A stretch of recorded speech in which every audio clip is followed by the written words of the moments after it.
Hey everyone, I'm Superdazzer. And I'm Pearly. And welcome to the 50th episode of SMITE Community Concepts. Thank you all so much for sticking with us for this long. It's been an absolute blast and we don't plan on stopping anytime soon. This episode is just going to be a normal episode, but to celebrate this milestone, we will be releasing a special video this coming Friday. We're not going to tell you what it is just yet, but hint, it rhymes with Kloopers. Anyway, on with the show.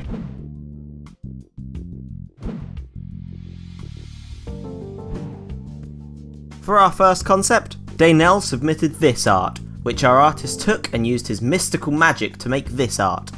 Cernunnos would look like the art, his face would look like a lanternfish face, and his horns would be replaced by the esker of an anglerfish, or deep sea fish, which is the growth that can emit light that comes out from above their eyes, as shown in this image.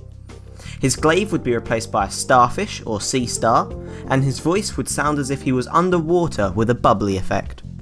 For Shifter of Seasons, his first ability, his skin and glaive would change colour, just like octopi, octopodes, octopuses, and squids do.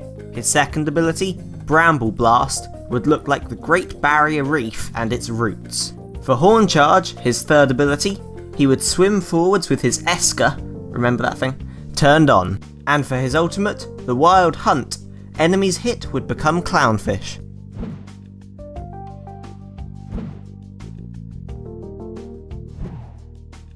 This one is for Zhong, so unfortunately, it'll probably never make it into the game. Zhong would be, surprise surprise, a horror novelist, dressed professionally in a light blue suit with a green tie.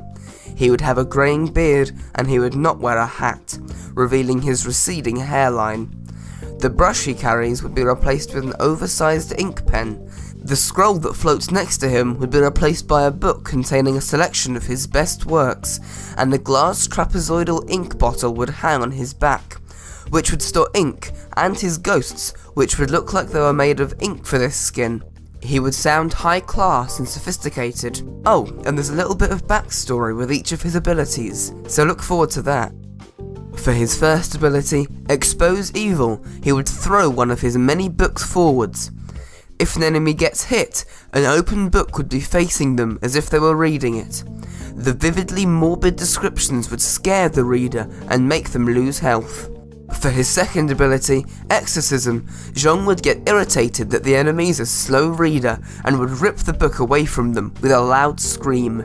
The enemy, who was focused on the story, gets jump scared and loses health. For Book of Demons, his third ability, he would get insulted by the negative review of his work and would hit the enemy with his floating book, stunning them. And for his ultimate, Recall Demons, he would open the cork on the ink bottle on his back, letting out all the monstrosities he's written about.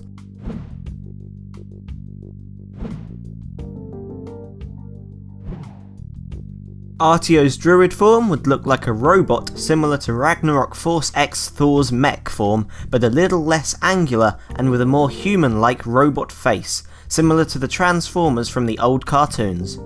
Her staff would be replaced with a robotic staff, and her basic attacks would have electricity coming out instead of magic. Her bear form would look like a robotic bear with that less angular appearance like the druid form has. Both stances would have a Celtic Pantheon logo somewhere near the chest area, like where the Autobot or Decepticon symbol is on Transformers, and her voice would be a robotic version of the normal Artio voice. For her first ability, Energy Surge / Maul Prey, for her druid form, electricity would shoot outwards instead of magic, and her bear form would not change. For Entangling Vines / Ferocious Roar, her second ability, for her druid form, the vines on the ground would be replaced by electrical cable, and her bear form would not change. For her third ability, Life Tap / Heavy Charge, for her druid form, the magic would be replaced with electricity, and for her bear form, the bear's legs would deploy wheels and she would rocket forward using them. And her ultimate, Shapeshift, would be a transformation animation with robotic sounds playing. And that's all for this episode. Thanks for watching. The winner of last episode was Ancient Inuit Hound Anubis by Nick Prakthauser. Click the card on screen to go watch that episode. You can also vote for your favourite from this episode by clicking the little eye in the top right corner of the video. Subscribe for more, like if you enjoyed, and we'll see you next time. Take care. Bye bye.